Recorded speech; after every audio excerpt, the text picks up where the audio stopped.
Olá galerinha, belezinha? Todos estão bem? Espero que sim. Tempos de pandemia, tempos de mais cuidado, tempos de ficarmos em casa, mas também tempos de estudarmos. Ok? Não podemos deixar de lado os nossos estudos, a nossa rotina. Por isso, pegue logo lá seu livro didático, pegue o seu caderno e se prepara, porque nós vamos ter uma aulinha agora sobre a crise do século XIV. O mesmo período que nós tivemos uma grande epidemia chamada peste negra, peste bubônica, que dizimou cerca de 1/3 da população europeia. Ok? Então, tempos de cuidado, mas também tempos de estudos. Estou esperando vocês.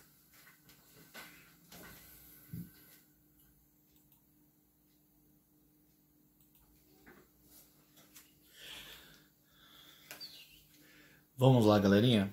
Hoje nós vamos falar aí sobre a crise do século XIV, crise, doenças e revoltas. Nós vamos explorar o nosso capítulo 3, ok? Então, preparem-se. No entanto, antes precisamos revisar, ok? Não se esqueçam do nosso momento déjà vu. Nós precisamos recapitular, né, tudo aquilo que nós já aprendemos sobre o feudalismo, sobre a Alta e a Baixa Idade Média, ok? Vamos lá. Então, para recapitular, nós vimos que a Idade Média ela é dividida em dois grandes períodos. Um período compreendido entre o século V, o marco inicial é o ano de 476, e vai até 1453, com a queda de Constantinopla. Portanto, nós temos aí um período compreendido do século V ao século XV, dividido em dois períodos: a Alta Idade Média, do século V ao século X, e a Baixa Idade Média, do século XI ao século XV. Ok? Nesses dois períodos, nós temos o processo de formação do feudalismo, período de ascensão, o período mais importante desse sistema social, político e econômico, e ao longo da Baixa Idade Média nós temos o período de crise, de desmantelamento, né, desse sistema, ok? Bem, então o que é esse feudalismo que nós tanto falamos sobre a Idade Média, não é mesmo? E daí tem uma charge do H, né, famoso, em que ele diz o seguinte: filho, só existe apenas dois tipos de pessoas no mundo, bárbaros e os não bárbaros. De acordo com quem, pai? Com os não bárbaros. Então percebam que quando nós falamos dos povos bárbaros, dos povos não bárbaros, né, nós estamos falando exatamente desse período da Alta Idade Média, que é o período de formação desse sistema chamado feudalismo. Uma vez que feudalismo aqui é entendido como um sistema sociopolítico, econômico e cultural, tipicamente desse período da Idade Média, formado entre os séculos 5 e 10 principalmente, ok? Aquilo que nós chamamos de Alta Idade Média. Formou onde? Na Europa Ocidental, e a partir da fusão, a partir da miscigenação, da mistura de elementos culturais dos romanos, mais elementos culturais dos povos germânicos, esses chamados de povos bárbaros pelos romanos, uma vez que esses povos germânicos, como os ostrogodos, os visigodos, os lombardos, burgúndios, bretões, francos, eles não falavam latim, né? O idioma dos romanos, beleza? Então por isso que eles eram chamados de bárbaros. Eles eram os não romanos, ok? Bem, para nós conceituarmos e caracterizarmos o feudalismo, nós precisamos falar de pelo menos 4 grandes características. A primeira delas, a descentralização política, isto é, cada feudo com o seu próprio senhor feudal. Cada feudo tem a sua própria autoridade. Nós não temos mais uma figura centralizada como a do imperador, ok? Uma vez que o Império Romano foi desfeito. Então, a descentralização política é a fragmentação política. Além disso, nós temos a agricultura de subsistência. Então, a economia do período da Idade Média se baseia principalmente na agricultura voltada para a sobrevivência desses povos, ok? Na Alta Idade Média vai prevalecer essa agricultura de subsistência, na Baixa Idade Média nós veremos teremos algumas transformações significativas. Bem, além disso, uma sociedade estamental. O que significa uma sociedade estamental? Uma sociedade altamente hierarquizada, com base no princípio da consanguinidade. Professor, o que é consanguinidade? Galerinha, o princípio do sangue. Ou seja, se você é filho de nobre, nobre você será pelo resto de sua vida. Se você é filho de servo, servo você será. Percebam, portanto, que o lugar social da pessoa da Idade Média é o lugar de acordo com seu sangue, de acordo com a sua família, ok? E a quarta característica que eu destaquei aqui para vocês, o teocentrismo, uma visão em que Deus estava no centro do universo, né? Uma visão da sociedade em que a Igreja Católica, representante desse Deus, ela era hegemônica, ela era toda poderosa. Portanto, a igreja ela tinha um controle cultural, social, político e econômico da sociedade feudal. Ok? Bem, então percebam que quando nós falamos de feudalismo, nós estamos destacando sobretudo o feudo, uma vez que feudo é terra, terra é poder. Não se esqueçam disso. Por quê? Porque a partir da terra que você vai estabelecer relações de poder, relações de suzerania e vassalagem, por exemplo, relações de servidão para garantir a sua própria sobrevivência. Ok? Então aí na imagem, percebam que a Idade Média ela é marcada pela presença de diversos castelos, uma vez que você tem uma fragmentação política, você precisa ter uma certa segurança. Ok? Nós teremos diversas cidades fortificadas, diversos castelos, como também mostra a imagem ao lado. Bem, e como que é formado o feudo? Feudo você tem pelo menos o manso senhorial, que eram as terras destinadas, né, ao senhor feudal. Você tem o manso servil, aquela terra, parte da terra destinada para os servos, para trabalhar e gerar ali alimentos. E também você tem o manso comunal à sua esquerda, né? Ou seja, terras comunais, terras de uso coletivo, terras de uso comum. Tanto os senhores feudais, os nobres, quanto os servos e camponeses utilizavam essas terras. Ok? Bem, então, de certa maneira, nós podemos caracterizar o feudalismo, a sociedade feudal, né, de acordo com esse esqueminha aí. Nós temos uma sociedade de ordens polarizada, né, dividida. De um lado nós temos o clero, do outro lado nós temos a nobreza, do outro lado nós temos os servos e camponeses. Percebam que as relações sociais que vão marcar esses grupos sociais são relações de suzerania, vassalagem e de servidão, como nós veremos melhor agora. Ok? Vamos lá.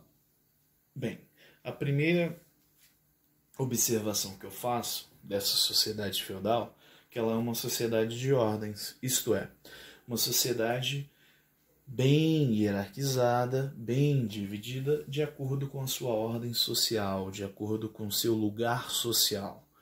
Cada grupo social tinha uma função social. Então, essa sociedade feudal, nós temos o senhor feudal, que é o proprietário da terra, a autoridade máxima de um feudo.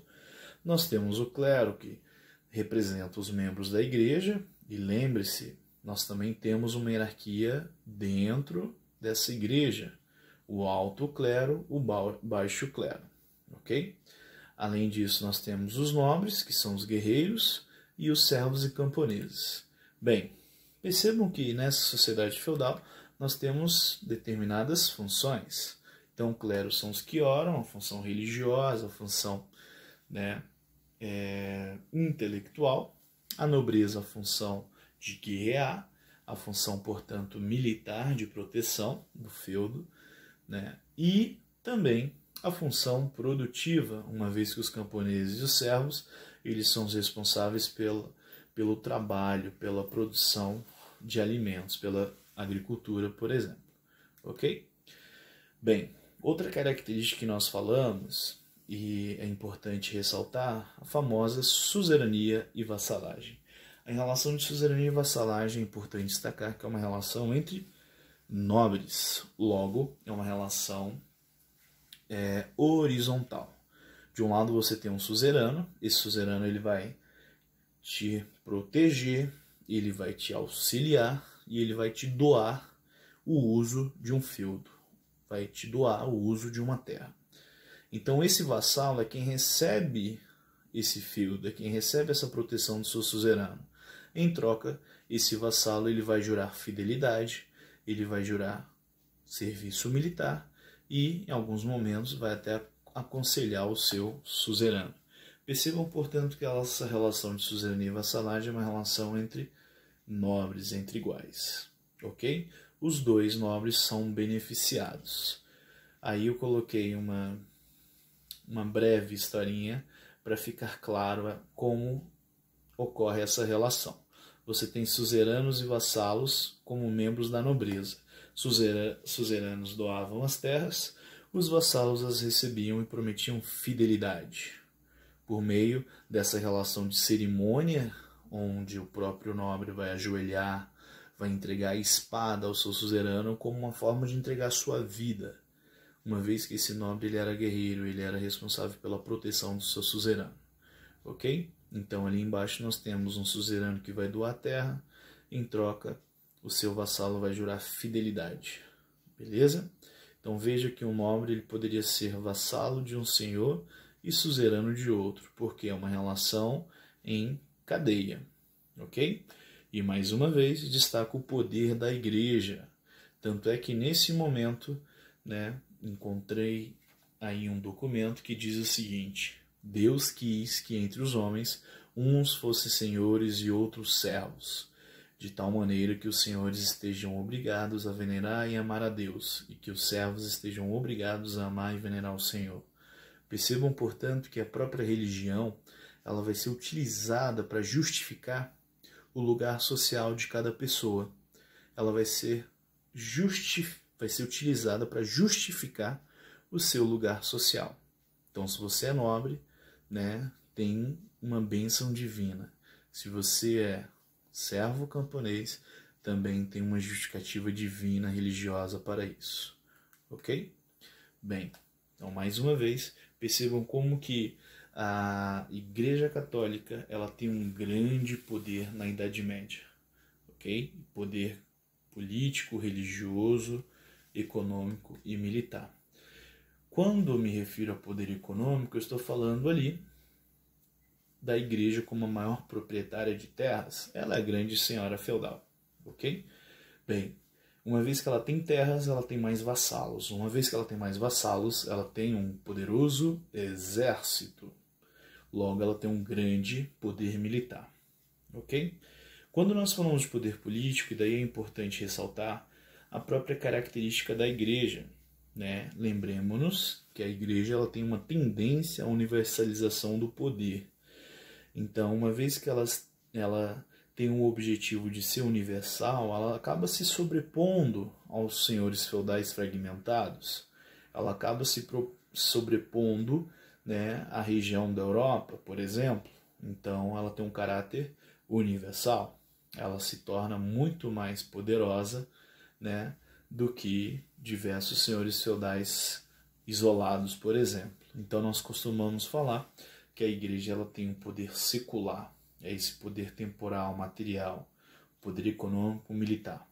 Mas além disso, e é isso que torna ela excepcional, ela singular, é o seu poder atemporal. O que é esse poder atemporal?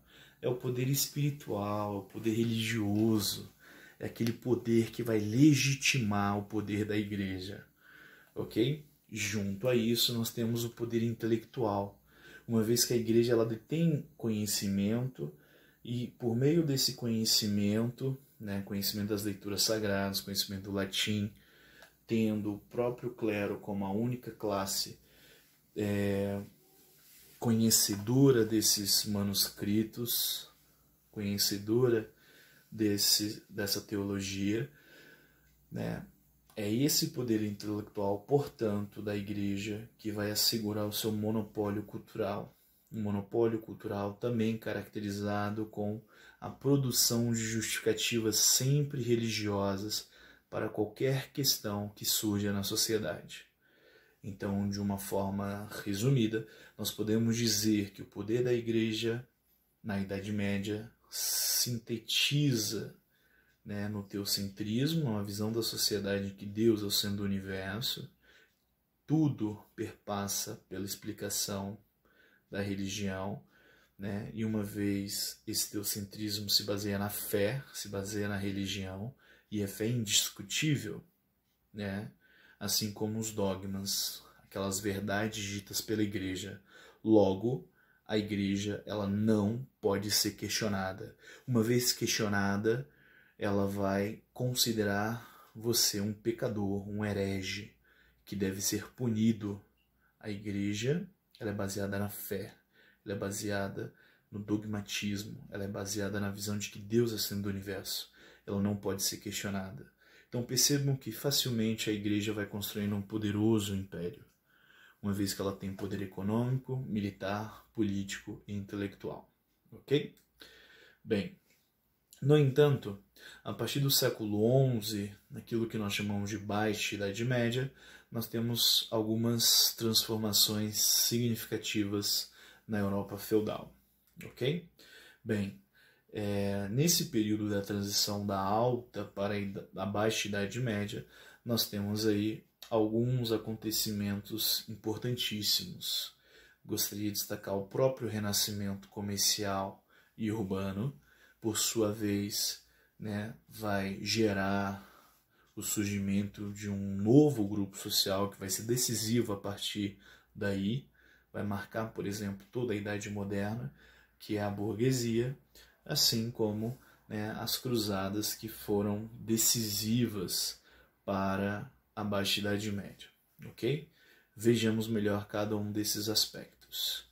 Bem, quando nós falamos do renascimento comercial urbano, como o próprio nome já fala, é um período de renascimento, de revigoramento. As cidades e o comércio, né, recupera uma importância até então esquecida. Ok? Mas de que maneira? A partir do século XI e XIII, nós temos aí uma expansão das áreas de cultivo. Nós temos uma série de desenvolvimento de inovações técnicas que vão permitir que haja o crescimento, né, o aumento da produção de alimentos. Quais são essas inovações técnicas que eu gostaria de ressaltar?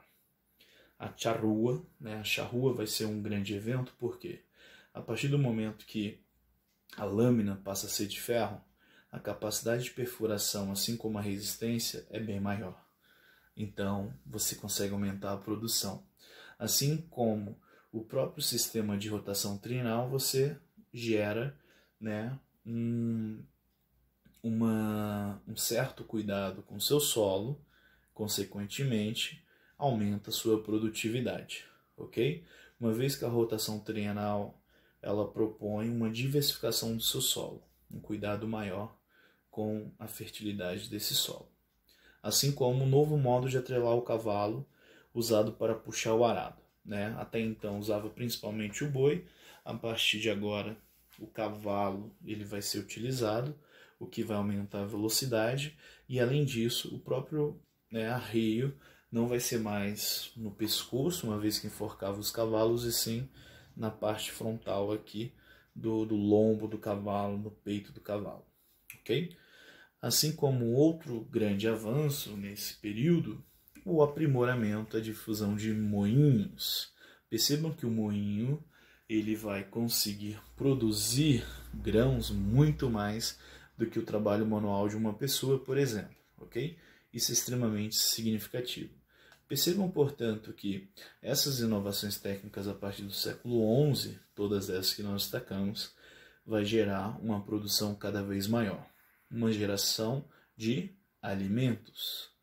Lembre-se que a agricultura era a principal atividade econômica. Logo, nós temos uma produção de alimentos massiva.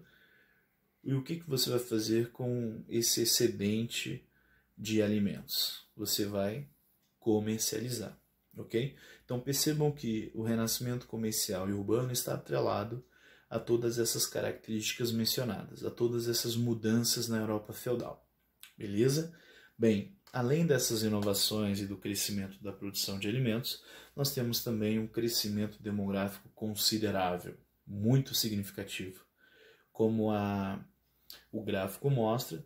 Só para vocês terem uma ideia, do ano 800 ao século 8, nós tínhamos uma população europeia por cerca de 18 mil. Aí está em milhões, na verdade, né? Perdão. Do século 8 para o século 11, por exemplo, nós temos um crescimento muito tímido. Agora, do século 11 para o século 13, por exemplo, nós temos quase a duplicação, quase 100% de crescimento. Então percebam que vai ter um crescimento populacional muito alto, ok? Além do próprio crescimento demográfico, nós temos o revigoramento do comércio das cidades, as próprias cruzadas e o surgimento das grandes universidades, como centro de conhecimento, como nós bem sabemos até hoje, ok? Bem, então percebam que a partir do momento que o comércio ele ganha uma grande importância, né, uma vez que você tem uma intensa troca de produtos, de alimentos, você tem uma certa dinâmica na economia europeia. Então percebam, por exemplo, que as diferentes regiões da Europa, de certa maneira, estão interligadas por meio do comércio. Um grande símbolo dessas rotas comerciais do século XI, XII, XIII, por exemplo, são as famosas feiras medievais. Então, nesse mapa das rotas comerciais, por exemplo, você destaca ali entre Paris e Veneza, por exemplo, um fluxo muito grande de comércio. Por quê? Porque você tem as famosas feiras medievais. Nessa região de Champagne, por exemplo, você tem Laranjinha ali, né, você tem diversas feiras medievais que realizam essas trocas comerciais. Ok? Então essas feiras medievais são os grandes centros comerciais da Baixa Idade Média. Beleza? E são nessas feiras medievais que os burgueses irão se destacar. Esses comerciantes, esses artesãos, inclusive, né, nós teremos o surgimento de novos grupos sociais, como, além da burguesia, como nós já destacamos, os banqueiros, aqueles que vão realizar câmbio, aqueles que vão realizar trocas de moedas entre os comerciantes. Ok? Então percebam que nesse momento a população está crescendo, a gente vai ter um certo êxodo rural. Muitas pessoas vão sair do campo em busca de melhores condições de vida. Mas para onde que elas vão? Para essas cidades que estão ganhando cada vez maior importância. Então nós temos o fortalecimento dessas cidades e do próprio comércio. Uma vez que quando essa pessoa que sai do campo e vai para a cidade, ela chega na cidade, ela vai se dedicar a qual área? Ela vai se dedicar ao artesanato, ela vai se dedicar, né, às oficinas de artesanato, às corporações de ofício. Ela vai se dedicar, portanto, a desenvolver uma nova atividade econômica. Ok?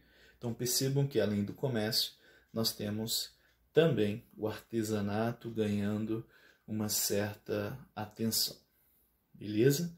Então lembre-se que nessa conjuntura do século XI, século XIII, nós temos mais comércio, nós temos um crescimento demográfico significativo, nós temos maior produtividade em grande medida devido às inovações técnicas. Então, nós temos aí, né, um momento de crescimento econômico. Junto a esse crescimento econômico, junto ao fortalecimento do comércio, nós temos um destaque para essa burguesia, esses comerciantes, né, esses artesãos, ok? Eles vão ter um certo poder político e econômico ao ponto de poder comprar a liberdade dessas cidades, dos burgos, dessas cidades fortificadas por meio das cartas de franquia, tornando-as independentes, por exemplo, de pagar impostos aos nobres, aos condes, duques e marqueses. Ok? Bem, mais uma vez, vejam que os burgueses, esses habitantes dos burgos, eles se destacarão ao longo da Baixa Idade Média em grande medida por conta do renascimento comercial e urbano. Ok? Então, nesse momento, os burgos eles passam a ser fortificados, murados e defendidos, justamente para evitar a invasão de ladrões, a invasão de inimigos. Mais uma vez, estamos falando da Idade Média, um período marcado pelas guerras, pelos conflitos. Não se esqueçam disso, ok? Bem, além disso, a Baixa Idade Média ela também é marcada pelas cruzadas. O que foram as cruzadas, galera? Vamos lá. Nós precisamos entender as cruzadas como expedições militares cristãs para a retomada da Terra Santa, Jerusalém, né, dos muçulmanos. Portanto, há um objetivo religioso, sim. As cruzadas, elas têm o objetivo, né, de retomar a Palestina, a Terra Santa, por meio de uma guerra santa.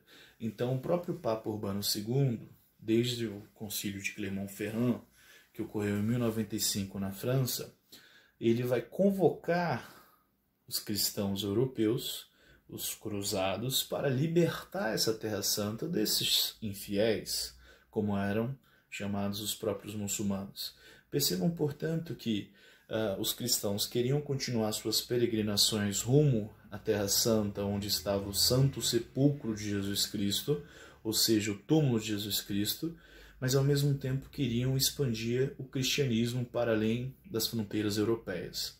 Queriam expandir, portanto, o território, né, europeu, uma vez que a nobreza precisava também conquistar novas terras.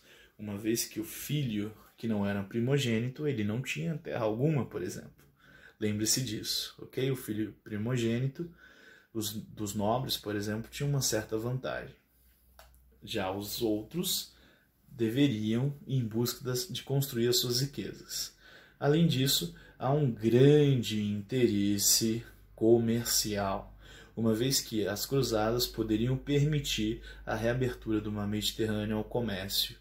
E a partir da reabertura do mar Mediterrâneo, você conseguiria interligar o Ocidente ao Oriente.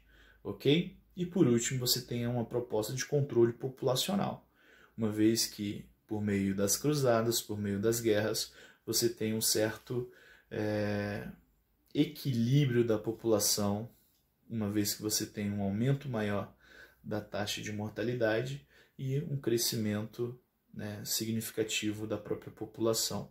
Lembre-se do crescimento demográfico, ok? De toda forma, nós podemos ter como síntese das cruzadas fé, mais terras, mais guerras e mais comércio. Percebam, portanto, que há sim um interesse religioso, mas há sim um interesse econômico em terras e comércio, por meio de guerras, ok? Bem, então, ao todo nós tivemos 8 cruzadas oficiais e 2 extraoficiais. A terceira cruzada, a Cruzada dos Reis, merece um certo destaque, contou com a participação do Ricardo Coração de Leão, por exemplo, e a quarta cruzada, uma cruzada comercial. Percebam, portanto, como esses movimentos de cruzadas perpassavam pelas próprias rotas comerciais, ok? Não se esqueçam disso. Bem, e quais foram as consequências dessas cruzadas para nós finalizarmos essa primeira videoaula sobre a Idade Média? No campo militar foi um fracasso total. No entanto, né, conseguiram reabrir o mar Mediterrâneo. Consequentemente, você teve um grande fluxo comercial entre o Ocidente e o Oriente. Além disso, a nobreza europeia conseguiu expandir as suas terras para além dos limites da Europa tradicional. Então a gente tem uma expansão europeia para além dos seus limites, nós temos um comércio cada vez mais forte, além da morte de milhares de pessoas com esses conflitos, além das pestes que nós veremos nas próximas aulas. De toda forma, nós temos enormes gastos dos nobres, com as campanhas e, consequentemente, enfraquecimento da nobreza, enquanto que nós temos o fortalecimento de alguns reis europeus. E tudo isso a gente pode sintetizar em que os interesses materiais se sobrepuseram aos interesses religiosos. E é nesse contexto que nós temos o momento da crise do feudalismo, ok? Na próxima aula nós continuaremos essa discussão sobre crise do sistema feudal.